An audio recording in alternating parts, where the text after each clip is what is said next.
what's going on, guys? My name is Brandon. Welcome to Audio Addiction, where you can find latest album reviews. You can find our band interviews, and you can find live coverage of the concerts that we get.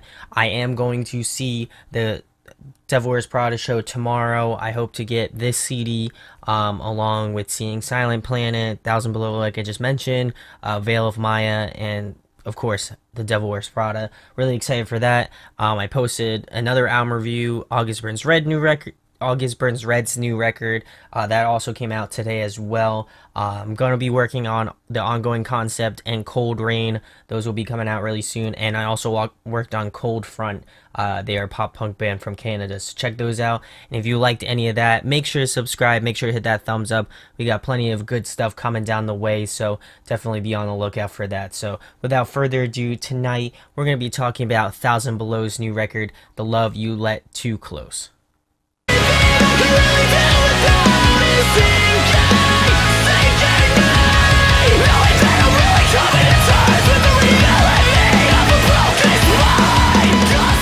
So, for those of you who don't know a lot about this band, like myself, apparently they used to be Outlands. They released a really great record in 2015, and they changed their name. I'm pretty sure they changed their sound too, because they don't sound too familiar. That's probably why I didn't realize that. But this is their debut record. They signed with Rise Records earlier this year.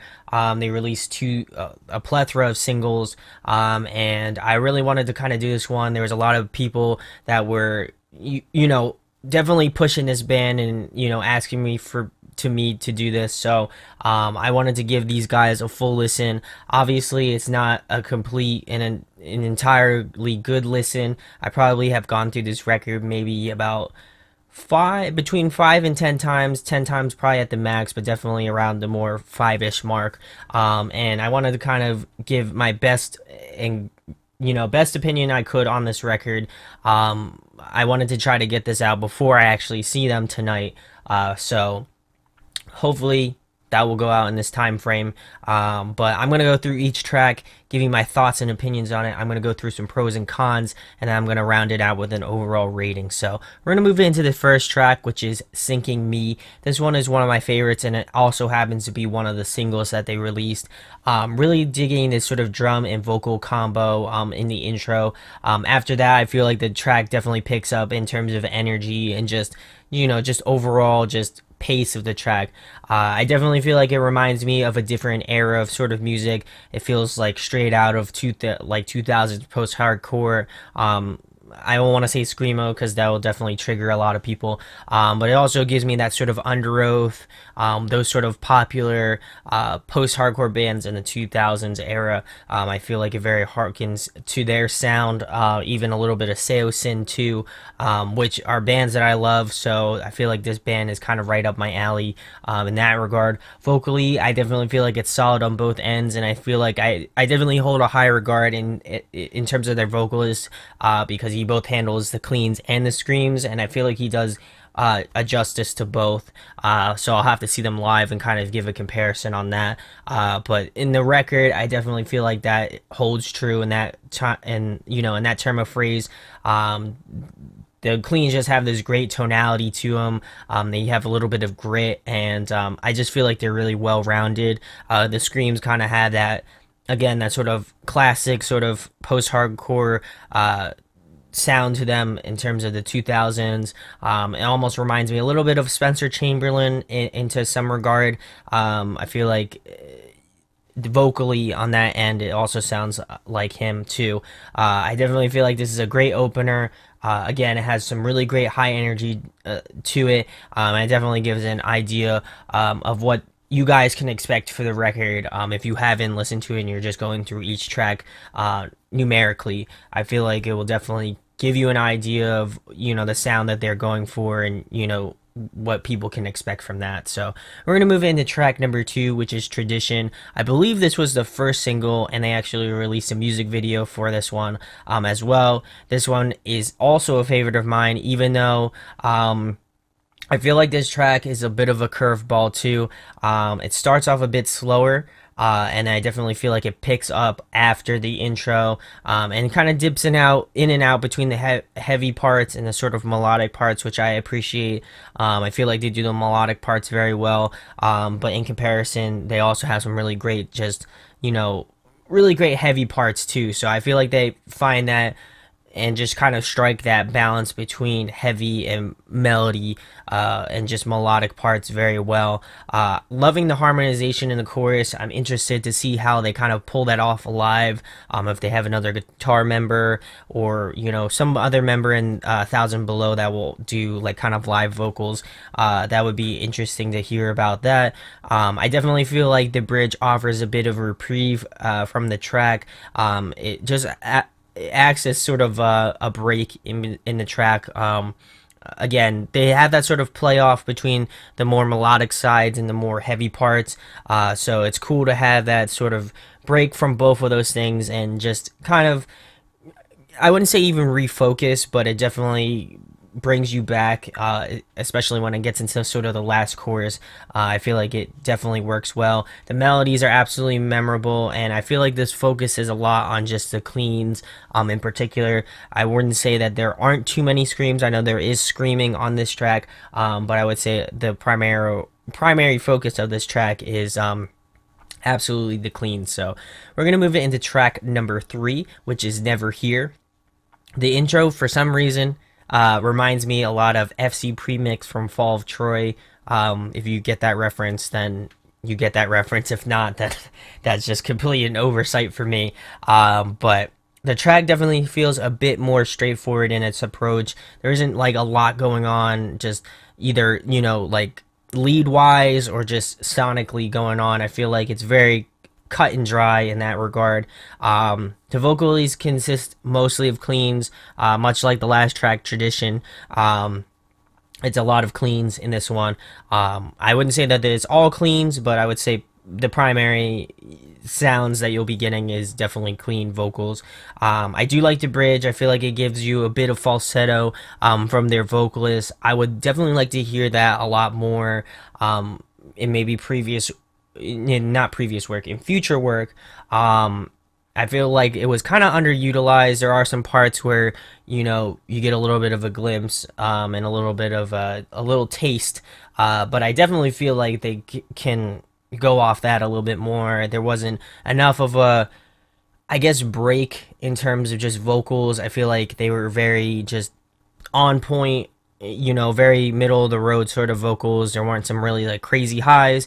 There weren't some like really interesting lows. I feel like it's kind of right in the middle, which isn't good. I mean, which is good and is also bad. I feel like there are some tracks that offer that bit of diversity, but I definitely feel like they can expand upon just the vocal range. Obviously, he's doing a lot vocally, so I'm not going to really knock him on that too much, but I definitely like to see a little bit more experimentation when it comes to that. I definitely feel like the track is missing that sort of interesting aesthetic to it. It just maybe missing like a cool lead line, or just some interesting breaks that maybe like break up the track in an interesting way. It would just not ear catching to me, outside of the sort of cool lead intro part. I feel like there wasn't something that just like kept my attention going like the first 2 tracks. I feel like this one was a bit of a slowdown, which is nice, but I still feel like it still has to have that same quality of keeping the listener engaged. So we're gonna move into track number 4, which is Sleepless. This is another single that they released. Loving the incorporation of piano in this track. I definitely feel like this one is a bit more mellow in comparison to the tracks that I spoke about previously. It's definitely hearkening more towards the more ambient aspects of the track, and it just adds a bit of more uniqueness. And I also feel like in this track, in particular, they just have this bit of diversity that when you're listening through to the album, many times like I do, it makes it good for just multiple listens, where there's something unique that makes the track just interesting. So I definitely appreciate that. I definitely feel like the bridge goes in. It just has this sort of just great punch to it, which I like. And also the group vocals, at the sort of bridge part of the track were definitely a nice touch. And I definitely feel like the melodies are really great in this track. I feel like it just rides shy of my favorite tracks off the record. But again, nonetheless, I definitely feel like you should check this one out. So we're going to move into track number 5, which is Carry the Weight. This one also has an interesting approach to it. It's definitely heavier in the verses and more melodic. I mean, heavier in the sort of choruses and more melodic in the verses. I feel like it adds a bit of diversity to the track, and it's, again, much like Sleepless, I feel like it adds a sort of identifier to the track. I definitely feel like the chorus is solid. I'm liking the vocal tonality of their vocalists as well. I would, again, much like Never Here, I wouldn't say as much Sleepless, but definitely Never Here. I would love to hear a little bit more experimentation vocally, and I definitely feel like they would make the tracks a lot more unique and more interesting, just for me as a listener. I also like the return of the piano in the bridge and the sort of last chorus of this one. I feel like it ends off on a good note, no pun intended. So we're going to move into track number 6, which is the title track, The Love You Let Too Close. This one happens to be a favorite of mine. I'm really liking this sort of cool ambient ethereal sort of intro in this one. I definitely feel like this one hits like a truck much after the intro part. It was definitely a track I was looking forward to. It has so much grit, and it pays homage to bands that kind of predate Thousand Below, bands that, you know, kind of started that sort of revolution in the post-hardcore genre. And you can definitely tell the influences, you know, bands like, again, I keep mentioning Underoath, but it definitely has that sort of Underoath vibe to it as well. Even a little bit of Silent Planet in certain parts, I feel like, in my opinion, which is cool because they're touring together. And I definitely feel like this one not only instrumentally sounds good, but also just emotionally just has this great attachment to it. It was a track that I know that I was just feeling in my soul, so I definitely enjoy that, and it's definitely one that I love listening to. You can definitely hear that sort of, that just attachment to this track, and you can definitely feel it. I like that this one is a bit more scream driven. There are some great cleans on this track as well, and they make some really great appearances, but I would say the main focal point vocally is definitely screams. So we're going to move into track number 7, which is Follow Me Home. This one is also a favorite of mine as well, and I definitely feel like this is where the album kind of picks up steam, in my opinion. This and the title track, The Love You Let Too Close, I feel like they kind of pick up the pace in the album, and definitely, you know, the tracks that go after this one are definitely some of the best off the record, in my opinion.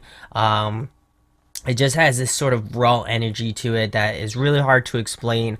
It's much like some of my favorite tracks that just when you listen to it, you just have those feelings, you know what I mean? You just have those emotional feelings. So definitely those two tracks hit me home, and I really appreciate that about bands that just have that sort of quality about them. I feel like, I wouldn't say there aren't too many bands that do that, because I definitely feel like there are bands that, you know, I can't think of right now because it's super late, but I definitely feel like these are amongst the top bands that just have that sort of emotional just attraction to them, and I'm excited to see how, you know, the albums progress and just how they'll do later on.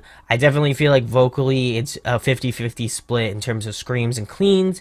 I definitely feel like the vocals were utilized super well. There's some really awesome harmonies in this track, great screams, and then just that gritty tonality to it as well. I definitely feel like this one is easily one of the strongest vocal performances off the record, in my opinion. And I definitely feel like the instruments accentuate the vocals a lot in this track. More than, I would say, a lot of the tracks off the record. This one, they just work in tandem very well, and I, you know, just as somebody who listens to records a lot, I feel like this one is absolutely one of the strongest of the tracks off this record. So we're gonna move it into track number 8, which is The Wolf and the Sea. This one is a bit softer, it's a bit mellower, especially in the intro, and I feel like it offers a different juxtaposition between Follow Me Home, that is a slight bit heavier, I would say. I wouldn't say that this track doesn't have some heavy moments to it, because I would be lying, but I definitely enjoy that about this one. I definitely feel like they should have went in just on the last chorus, in my opinion. Would have been cool if they just had, just a little bit more feeling to this one. I feel like this one, again, is much like Sleepless. It's kind of right out of that favorite category, in my opinion. It was just lacking that punch, and it almost felt, a tad bit reserved. I feel like, to me, in this last chorus, they could have just vocally, it could have been on a different level. They could have maybe went up an octave. I feel like that would have made the track a little bit more interesting, just vocally, and I feel like it would have kind of encapsulated the whole feelings of this one. And much like the tracks that predate this one, it would have just kind of solidified it in the sort of top tier of the tracks that I like off this record. So we're going to move into track number 9. We're getting close to the end. This one is called Vain. This is one of my favorites off the record as well. This is easily, let me just say this, easily the heaviest track off the record. At times, it definitely reminds me a lot of like Moths to Flames, those sort of heavier, more metalcore-ish bands, in my opinion. This track has a great groove and just a great structure to it, and it has great energy as well. Loving that sort of bleh and breakdown at the minute and 23-second mark. It just kind of puts the nail in the coffin, in my opinion, and just kind of solidifies this track as being one of the best off the record. The bridge definitely has its sort of feels to it, and again, it has that emotional attachment to it lyrically. You just can kind of hear it in the way he kind of says the lyrics in this track, which is, again, unlike a lot of bands in the scene. At the moment, obviously, there's a lot of bands that I can't think of off the top of my head that do that very well, but at the current moment, this is one of the better ones, absolutely. I also feel like they, again, much like The Wolf in the Sea, I feel like vocally they could have done something interesting at the last sort of chorus as well, or just something interesting that would have made the track just on that next level. I feel like it's still a favorite of mine. I still feel like it will be a favorite of mine no matter what, but I feel like it could have been taken to another level on that sort of last chorus, in my opinion. So we're gonna move into track number 10, which is No Place Like You. This one was another single that they released. Liking the sort of return of piano as well, again, and the sort of strings in this track with the vocals. I feel like adds an interesting sort of melody and a different switch up in this track. This one has a bit of more of a relaxed place to it, in terms of vocals and just instrumental wise. But then I feel like it kind of picks up at the chorus, in my opinion. It feels a bit more ambient. It feels a little bit more spacious. They did a little bit more experimenting instrumentally than some of the previous tracks of this record. Vocally, it definitely has a bit more range to it as well. And I feel like it is definitely the focal point of this track, in my opinion. They have some really great sort of low register singing, some mids, and even a little bit of highs as well. I feel like it kind of covers all the bases on this one, and I definitely feel like, much like Sleepless, those two, Sleepless and this one, I would say single wise, are kind of very close to being, just edged out of the sort of favorites off the record. So we're gonna move into the last track number 11, which is Into the Gray. I definitely feel like this one is the black sheep of the record, and if you have listened to this one already, you know what I mean by that. It just feels a bit slower at times, but also kind of packs a punch, which is really interesting. The way they kind of phrase the track, it has some breaks of melodic ambience, and then kind of hits you with another sort of emotional drop. Just not emotional drop, but just instrumental sort of drop. And honestly, I don't know how I feel about it. I've listened to it probably about 5 to 10-ish times, like I mentioned, about as many times as I've listened to this record. And every time I get to this track, I just don't know how I feel about it. Maybe give me a couple weeks with this, and maybe I'll have a difference of opinion on it. But it just is interesting. I wouldn't say that it's bad, but I also wouldn't say that it's good either. It's just kind of in that gray area, no pun intended.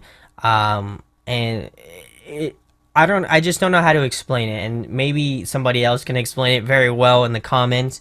But it just didn't grab me. I feel like there wasn't enough time for the vocals to kind of get me, but it wasn't enough time for like the screams and just the sort of heaviness of the track to get me. So I'm kind of, I wouldn't say confused about it, but it's definitely kind of pulls you in different sorts of directions. It feels very much like a track of Disambiguation, which is an Underoath record.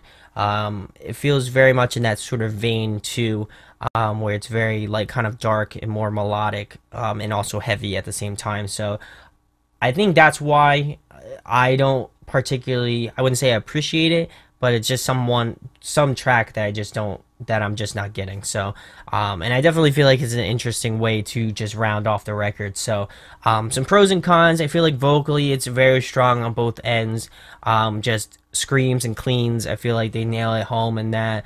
Some tracks definitely kind of hit home for me just emotionally. The Love You Let Too Close, Follow Me Home, I feel like those two definitely carry that sort of emotional weight. And then they have some great tracks like Vain that are just really heavy, and then Sinking in Tradition, I would say, definitely harken back to those classic post-hardcore roots. So I definitely feel like it's a well-rounded record for not knowing too much about them prior to doing this review and just listening to the album. I think it's a good first record. It's definitely caught my eyes and ears, definitely more my ears, obviously, for obvious reasons. But definitely go check these guys out.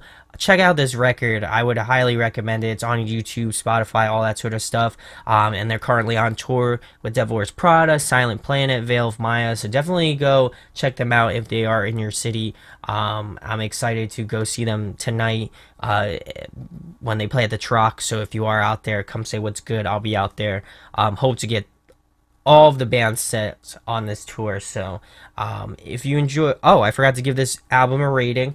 My overall rating for the 1000 Below, The Love You Let Too Close, I'm going to be giving it a 9.2 out of 10. I think it's, again, one that I recommend checking out. And if you like it, I would definitely go pick it up, whether it be at a show that they play hopefully within this week, or, you know, pre-order it online. I definitely feel like they would appreciate it. I'm stoked to see them, like I've been mentioning a million times. I'm excited to see how they match up to the record, and if they kind of hold their own. That will be an interesting, you know, kind of thought on that. Let me know in the comments what your favorite tracks are, what your thoughts are on the record. Do you agree with me? Do you disagree? And if you do disagree, let me know why. I know I got a good not good amount of dislikes, but I did get a few dislikes on the August Burns Red. So if you really do dislike it, I want to know why you disliked my review of it. I just want to try to get better. I want to try to improve. So if you have some thoughts on it, definitely let me know. And if you enjoy what we do here at Audio Addiction, make sure to subscribe. Make sure to hit that thumbs up. It really does go a long way. And thank you guys for your support. There is a link to our merch store if you'd like to pick something up and get some cool swag on. So my name is Brandon. We hope you got your fix, and we'll be talking with you soon. Peace. Hey guys, hope you enjoyed the video. Thanks for watching. Of course, if you enjoy what we do, make sure to go check out the other series we do. We do album reviews, we do band interviews, and we do live videos, so definitely go check that out. Hit that subscribe button. It really helps our channel, helps us grow. Make sure to hit that like button as well. Go follow us on social media. That's all down below. We try to keep that as updated as possible. We also made a new website where we'll be posting photos of upcoming concerts and stuff like that, which you can go check out at audioaddictionmedia.com, and come get your fix with us, guys. Talk to you later. Deuces.